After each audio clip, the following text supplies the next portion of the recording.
On peut déjà cibler différentes aides à l'emploi en fonction du public auquel elles s'adressent. Donc il y en a qui sont plus spécifiques aux jeunes, plus spécifiques aux demandeurs d'emploi de longue durée, plus spécifiques aux chômeurs âgés. Donc on peut aussi catégoriser les aides selon la source de financement qui leur sont propres. Et alors on pourrait aussi différencier les aides selon la durée de vie entre guillemets qu'elles ont par travailleur. Et donc là, au jour d'aujourd'hui, on a peu d'aides à durée indéterminée. Mais le subside ACS, lui par exemple, voilà, peut permettre de financer un travailleur pendant une très longue période. Et on a d'autres types d'aides qui sont vraiment limitées dans le temps, à 1 an, à 2 ans, à 3 ans, en fonction de l'aide et du profil du demandeur d'emploi. Une des aides qui porte le nom de convention de premier emploi, qui existe depuis assez longtemps, donc c'est la suite du plan Rosetta, etc., et qui comporte 2 volets. Donc le premier volet, c'est là que ça peut en soi aider les jeunes, donc c'est l'obligation pour tous les employeurs qui occupent de plus de 50 travailleurs d'engager un certain pourcentage de jeunes en fonction de leur quota de travailleurs à la base.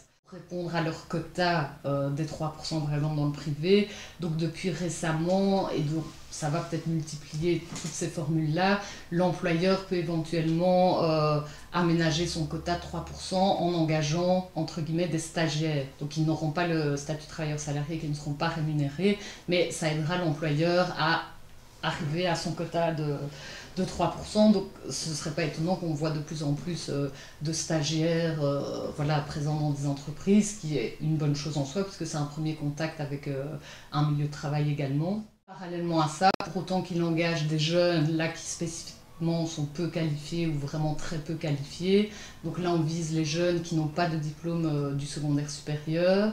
Il peut également avoir des réductions de charges patronales et aussi une allocation d'activation par rapport à ces jeunes. Donc c'est sûr que ça fait, voilà, dans ces cas-là, un bel avantage pour l'employeur, et ça permet aussi, enfin ça encourage l'engagement de jeunes travailleurs de moins de 26 ans. En Wallonie, on a développé ce qu'on appelle les aides à l'emploi depuis 2004, et là il y a aussi un pan spécifique pour les jeunes qui à nouveau ne concerne que les jeunes qui n'ont pas leur diplôme du secondaire supérieur.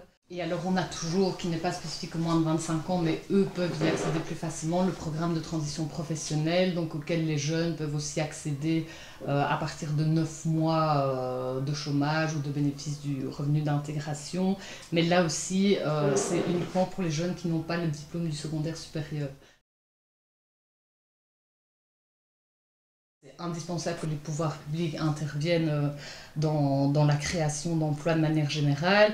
Maintenant, c'est sûr qu'il y a des effets pervers qui se répercutent plus sur, voilà, entre autres sur le travailleur, en tous les cas, qui aura bénéficié d'une aide et qui, à un moment, quittera certainement cet emploi parce que l'employeur n'aura plus les subsides qui lui avaient permis de l'engager.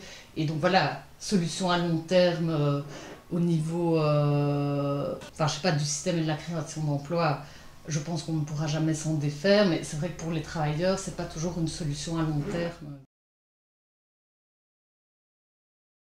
Il y a des gens qui sont engagés dans des plans d'embauche qui nécessitent une logistique, on va dire, administrative très importante aussi pour l'employeur, et qui peuvent eux-mêmes se retrouver, alors qu'ils sont travailleurs, à courir après des formulaires que l'employeur aurait dû remplir, qui n'ont pas été bien remplis, et finalement à courir après une partie de leur salaire, parce qu'elle est versée par un organisme public.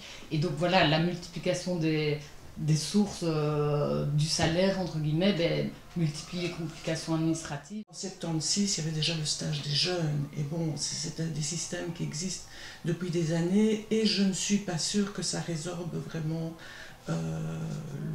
le chômage.